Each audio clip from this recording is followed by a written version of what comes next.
One of the biggest pieces of news to hit the comic community in recent days was the announcement that Steve Borock, the founder and head grader of CBCS, was going to be leaving the company as of May 19th.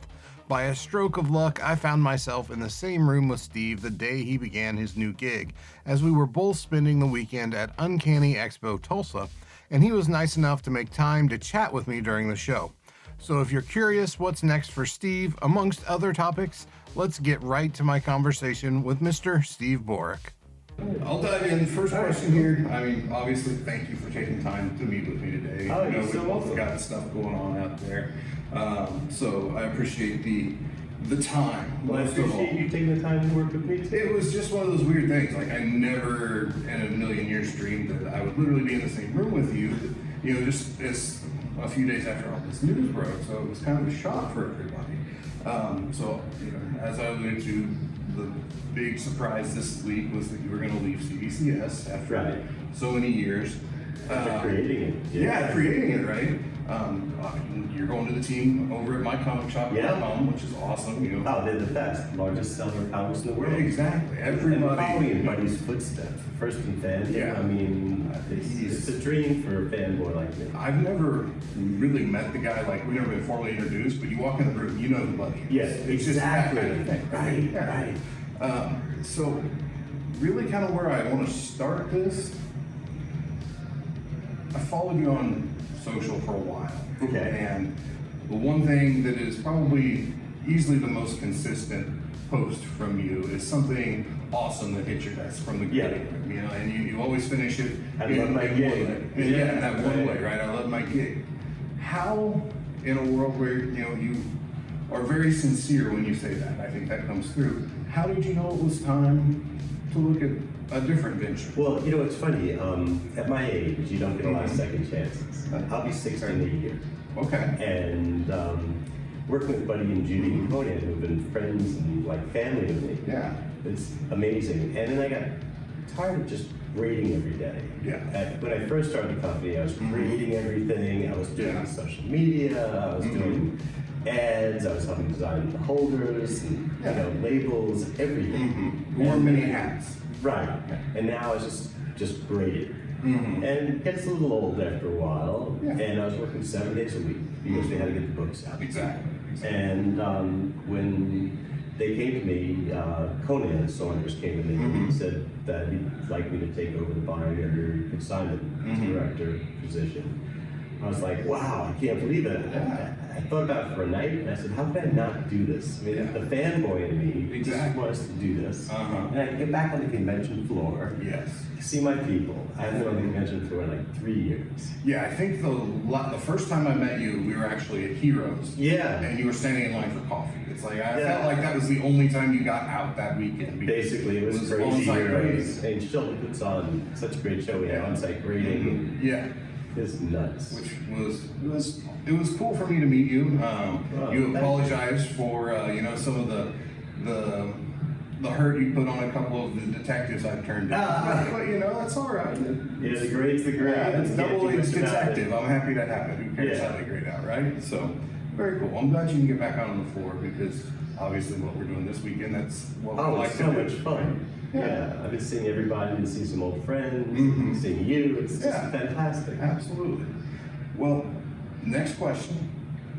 Obviously, being the founder, doing all the things that you've done in the past for CBCS, you are the face, or had been the face of CBCS. Right. And there's no shortage of people out there who say that the only reason, or the principal reason they've decided to go to CBCS is that you were there.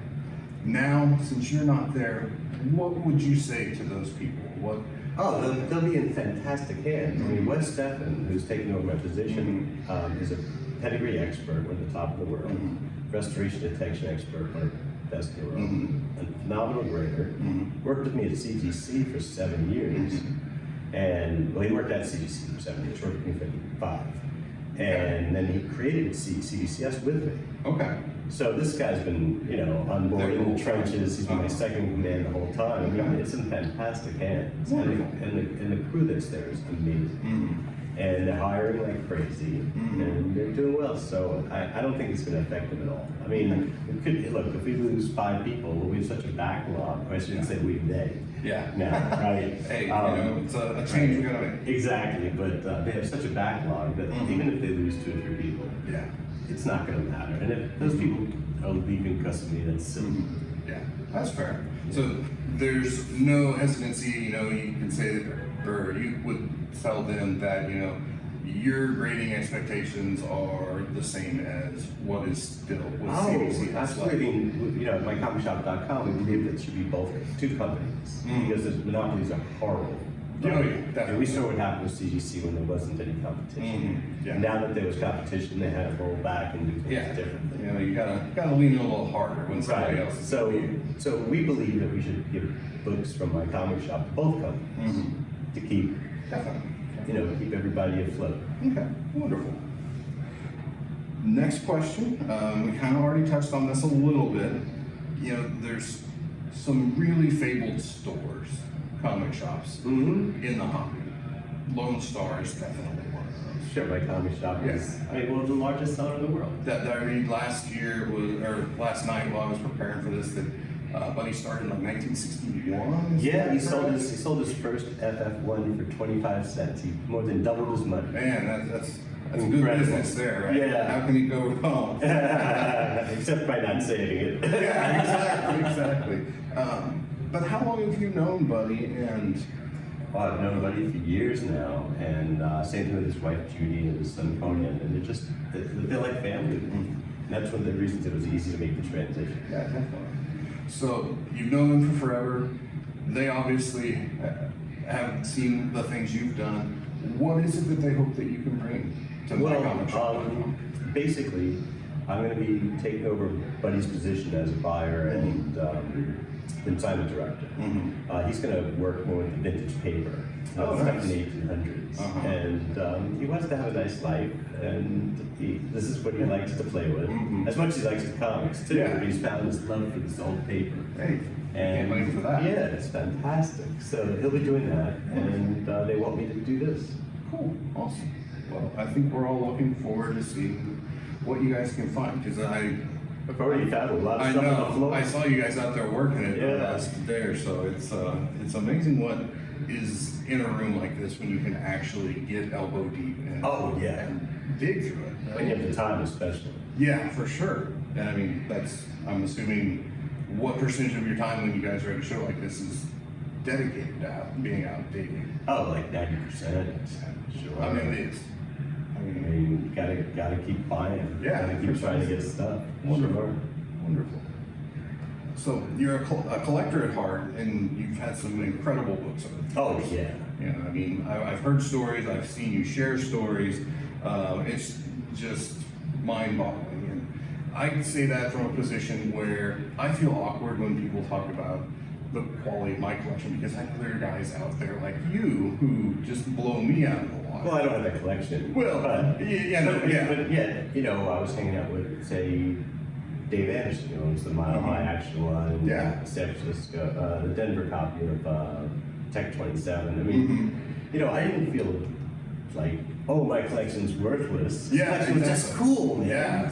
Yeah. And the thing I'm coming to appreciate more is it's cool to have the thing. Having the thing with a story is next so much level, better, right? Yeah, definitely. It is. So my question in regards to your collection is, what were a couple of books that were kind of the whoa moments for you? Well, my as a first action one, of course. That was like, wow, I finally got an action one. And what time frame was this? When were you able to check that? This was 87. Nice. Yeah. So what was it? I mean, if you don't mind, what ballpark? It was going rate like for action one? Oh, back then I think I paid $60,000 for it. Not an insignificant amount by any. No, but compared to today, Yeah. I mean, now I think that book would sell for like 1.5 million. Yeah, It's crazy.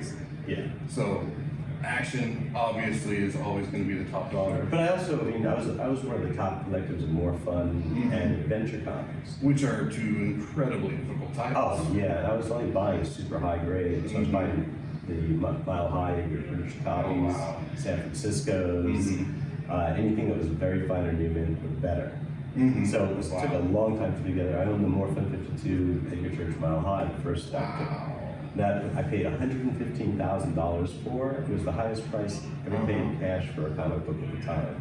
Well, hey, you know, at least you were in the record book at that moment. Yeah, but I was on the way home on the plane going, this book or a house? Yeah. I'm an idiot. You know? And a nice house at that. Right, back then, sure. That's awesome. I'm going off script here, but Sure. I've got to know, as a collector who was in that circle when Mile Highs were actively circulating. Oh, regularly, yeah, sure. Before What- certification. Yeah, what was that like? I mean, It was just incredible. You could go to a convention and guys would have, you know, the church copies of San Francisco's or Larson's, and you know, it was like, how much times guide is it? Not like what is the, you know, price. It's like, and the guys were like, that's 4 times guide. This is 7 times guide, and you have to decide. back when Overstreet literally was the Bible. Oh yeah, I mean, I still buy the Overstreet religiously. I do too. I buy the Hero Initiative version. Oh, do you? Yeah. I've started collecting the hardcovers. But they do a hardcover Hero Initiative, Okay. and it's limited. I'll have to So look it's at it. rarer. Okay, you order that straight off of Gemstone? Gemstone sells it, but you can get it through the Hero Initiative. Okay. And the I'll have money is to for look. charities. Yeah. So how bad can it be? Can't lose there. Yeah. Awesome. Well, that's all. Last question on that. Did they just write on a piece of paper that, hey, this is from Edgar Church or San Francisco, or was it None of just them word of mouth? they're coded. Okay. The Mile Highs, most of them are coded. Okay. The second-hand ones have, you know, a check mark, double slash usually, not check mark, double slash. And the Riley San Francisco's have a Riley stamp on the back, a lot of them. Or there's a date stamp top of the first page. Okay. So there's ways of knowing, Okay. but you had to know because there was people out there selling fake Mile High, they're fake San Francisco's. I've got the Crippen, I've got the D copy nice. Tech 58. Do you know that I named it the D copy by mistake? Uh-oh, I okay. didn't know that it was a pedigree. All right, let's it was go down coming this. out really slowly. Okay. And I was buying the DCs, they all had D's on it. So my Okay. friends would be like, what'd you get? I said, I got one of those D copies. But I Okay. didn't know the timings had an A, you know, that kind of thing. Yeah. So I saw it first time I ever saw it called a D copy in print was Robert Roeder's Pacific Comic Exchange. Okay. And one of the books I sent to him to sell, he wrote D copy. And then we found out it was the Crippen Okay. later on. Wow, that's And I'm impressive. like, man, if I knew I was naming a pedigree, I'd never called something Yeah. D Yeah, copy. I would have come up with something. Yeah, exactly. I'm very embarrassed by that. Well, I had no idea where it originated outside of just the assumption, you know, the letter that was Right. written on it. So, yeah, thank you for that. That Oh, was, you're welcome. I mean, if I completely tanked from here on out, I'm happy with having that little note in this interview. Great. So, next thing, you've played a major role in the rise of third-party comic grading and certification. I mean, from your days at CGC, starting CBCS. Can you describe the environment within the hobby that really led to the development of third-party grading? Sure. My friends were getting terribly ripped off on eBay. Okay. I mean, horribly. So it all comes back to eBay. Undisclosed restoration, pages missing, overgrading, and even at the conventions, it was happening because, you know, the ones, not the top dealers, but, you know, a lot of mid-level dealers weren't the best graders and they couldn't tell restoration and they didn't count their pages, things like that. So when they came to me and said they're going to start doing this, I was like, you cannot put comic books in plastic. Yeah. And they were going to seal them up, make it unopenable. Oh, God. And I was like, no, it has to be openable. I said, it has to be a buying and selling tool on eBay because we're collectors and we want to take them out, we want to read them and look at them and put it into a monologue. I never knew it would become something so different. Yeah. And I never knew there'd be like a GPA for Yeah, to track books. I mean, and it'd be like the stock market. Yeah. I had no clue. I was just like, at first they turned them down, and they showed me how they do it in cards and coins. I was like, this makes sense. So PSA was around at that point? Yeah, Or sure, something sure. comparable? And this was NGC, the coin company, right? And SGC, the card company that was the parent, you know, Certified Collectors Group was the parent company. And then we started CGC. I brought on Mark Haskell as my second command, who became president after I left. And a phenomenal guy, just unbelievable. Okay. Well, I have a follow-up with that, and how do you feel about their role in the hobby now? Do you feel like graded comics have been a positive influence, or do you kind of feel like you helped create Frankenstein's monster? Both. I think it's been a fantastic thing. I mean, if you look at the prices now, certification busted that open. Yeah. Right? Because people feel comfortable. Like I said, good housekeeping seal of approval, right? Precisely. But the one drawback I'm seeing is the younger people don't know how to grade. Yeah. They're buying plastic. They're learning the hobby through plastic. Yes. And they're buying the reprints to read, right? Which is cool. It's great. But they're not learning how to grade correctly. And that is a kind of a bummer because, and they're not into the history of the hobby the same way. Yeah, agreed. You know, I'm a really big fanatic about history of fandom. That's why Buddy Saunders was a hero of mine. Yes. You know, he's a hero of mine. It's a very big tale with him, you know. Right, but people don't know who Jerry Wiest is and how he started the first Sotheby's, or Joe and Nadia Manarino and Phil Weiss working on the first Christie's. Yeah, You know, I am 100% out of my depth on that. I don't know that. So I think we're losing some of the original kind of fandom that we had. Yeah. But other than that, I think certification's been fantastic for the hobby. But also, kind of think about how many books are out there. I mean, if 3% of the books are graded, that's a lot. Yeah. There's still 97% of the books are wrong. Sure. Definitely. Which is really cool because you get to read them. Exactly, and you don't have to worry about, oh, I dinged that corner, I just lost hundreds of dollars, right? Well, except on high grade books. Yeah, right? This was the last question I came up with, and forgive me, because I know this is one of your favorite topics. Labels. Well, actually, before I left, we were redesigning labels. Oh, really? Yep, and they came up with some really cool ones. We had meetings. We switched around a little, some ideas and whatnot. But I think you're going to see new labels from CBCS within a year. All right, breaking news here. So Yeah. I'll take that. And my question that I really fought with this question, trying to figure out, it's like, okay, I know he's so tired of talking about labels, but I came up with it. You know, CGC and CBS have both gone through multiple redesigns over the years. Right. Some went better than others. You know, some were We had well received. when I was out, and my partner made that rivet label. Oh yeah. Oh, I was so angry when I came back. I was like, oh no. I had back surgery, so I was out. Okay. And then my stepdaughter passed, so I was out. And I come back, and I come back to this label, and I'm like, oh my God, what is this? There's people who still talk about our first label. They like that the best. Yeah, that one was good. I've actually got a New Mutants 98 that has that rivet label. And the only reason it still exists is because I haven't had a chance to submit it for labels. And realtors are taking forever, so wait. Yeah, exactly, Give it some right? time. So, And it's a better case now. yeah, definitely. I like the better the new It's case. the best case in the hobby.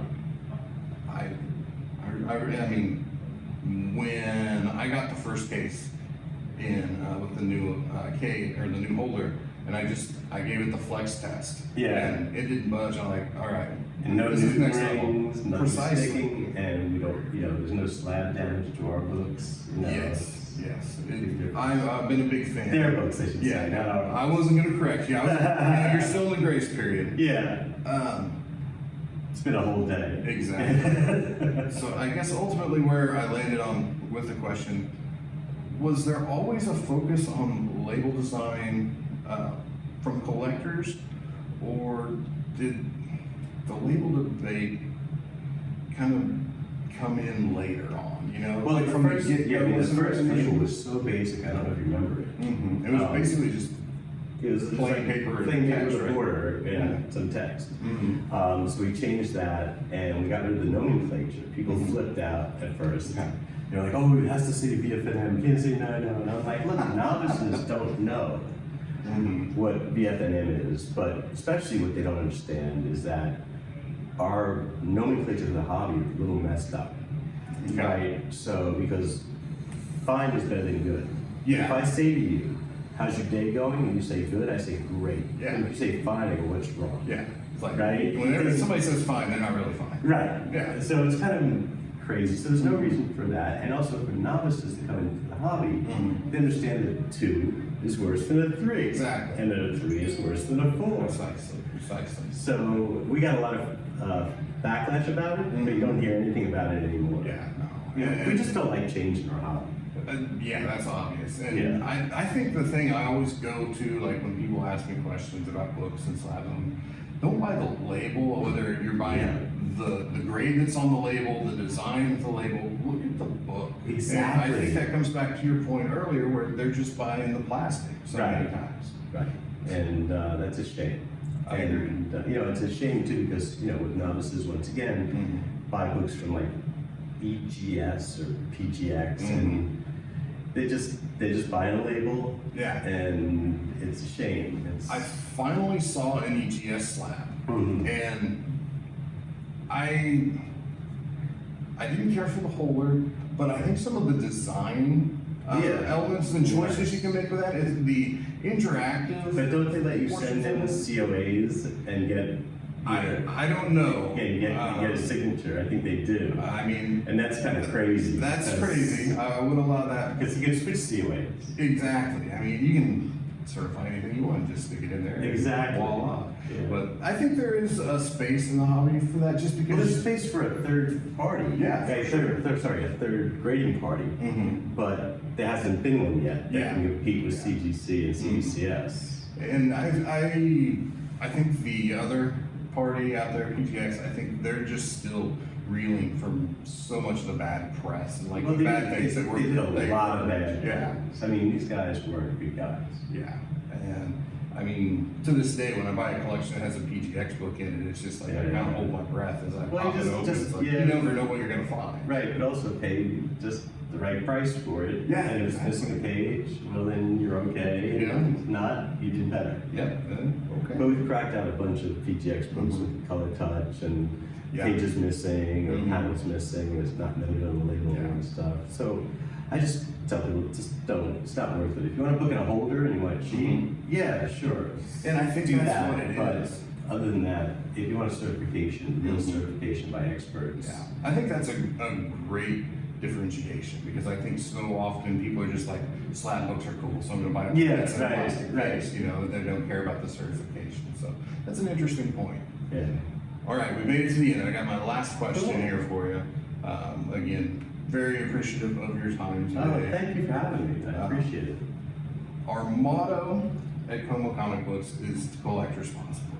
Nice. So for me, that can mean a number of different things, but generally, when I think of it, it comes down to being a good caretaker of the books. Well, not just that. Well, no, that's kind of the prime directive. Because really only for a little while. That's where it comes from. Is because we're taking care of them for the next owner, and really it boils down to my favorite line from Raiders of the Lost Ark. That we're passing through history, but the books are history. Oh, they are. 100%, right? Yeah, it's great history. I mean, just think about the World War II books, like Superman saying "slap a Jap" on the cover. I mean, that's like crazy. riding a bomb, right? Like, that's just crazy stuff. Yeah, never get away Jap with that Nazi stuff. cover. Yeah, totally. And I mean, and those are the ones that aren't so racist. I know. I mean, it's bad. It's really some of those timelies. Yeah. Portray everybody. It's crazy. So maybe the Comic Books Authority wasn't all bad, right? Man, I don't know. Anyway, I think it was pretty bad. Oh yeah, it was. Yeah. I love my EC, so But, the fact that when you say collect responsibly, every year in my Overstreet report, I say this is for the newer people. You don't have to read this anymore if you've heard this before. And I say that if there's a real depression in this country, you can't house your family, you can't feed your family with comic books. It just doesn't work. 100%. So buy what you can afford and what you love, and you're gonna be okay. But don't go into debt, credit card debt with it, and don't buy stuff because you think, oh, this might be the next hot thing. Exactly. Buy what you love. You can enjoy the hobby so much more. Wonderful. Well, I think you stepped on the punchline, but that is, I think, the answer I was looking for. Because the actual question is, if I scroll down to where I can see it, the question was, as a seasoned collector and ambassador to the hobby, what piece of advice would you offer to collectors of today to help them collect responsibly? So like I said, you nailed it. You anticipated the question, so very good, sir. And yeah, so I'm looking forward to my next journey at mycomicshop.com. I'm looking to really bring it more to the forefront, more vintage books. Yeah, definitely. And they've built such a great thing. I mean, Conan's a genius when it comes to programming. Mike's a genius when it comes to the understanding what's needed and pass that along to programming. And Judy is the backbone of the company. She's phenomenal. You can't mess with Mom. No, she keeps the train running. Oh, she's the best. And she's such a sweet lady. They're all sweet people. That's why I like to work with them. I'm an old hippie, man. I want to There you go. nice. Yeah, I've always seen you talk about your love for the dead and things like that. So that's awesome. Now, logistically for you, is it still, you got a move coming up? Well, actually, it's funny because CBCS is moving to Plano. Oh, really? Right, with Beckett. We've run out of room, or they've run out of room. And so we got a place in Plano, which is 40 minutes away from mycomicshop.com. So my first year, I'm going to have a 45-minute commute. And then we'll probably move it somewhere in between, so my wife can still work at CBCS, and I can work at mycomicshop.com. Well, that's awesome. I wish you nothing but the best. And I'm assuming, since I always see Buddy and My Comic Shop at Oaf, that we're going to see you back down here. Oh yeah, I love Oaf Comics. I couldn't go last year, and then Buddy had a stroke. And my friend Will wasn't coming in. Another one of my friends was able to come in. So I was like, you know what? I have to grade. So I just stayed there and graded. But I'll be there this year. Yeah, wonderful. And I think I've been 3 times now, and it's great. It's such a great convention. I almost hate talking about it because it's like the worst, best kept secret. Exactly, right? Yeah. Exactly. I mean, it's like the old Phil Stooling marketplace. It's wonderful. Such a great show. Well, sir, thank you very much for your time. I appreciate it. And nothing but best wishes moving forward. And I'm looking forward to seeing you around more. Same here. All right. Thank you, Steve. Thanks again, man. Cool. I would like to thank Steve once again for taking the time to answer some questions and talk comics with me last weekend. I hope you found the conversation interesting despite my limited interviewing talents. Steve is an extremely passionate member of the community, and I have no doubt that we could have kept the conversation going for the rest of the afternoon at a minimum. If you'd like to check out some additional comic book content, I recommend our latest Top 10 Comics video, which you can find right up here. It just dropped last week, so get it while it's fresh, collect responsibly, and I'll see you in the next video.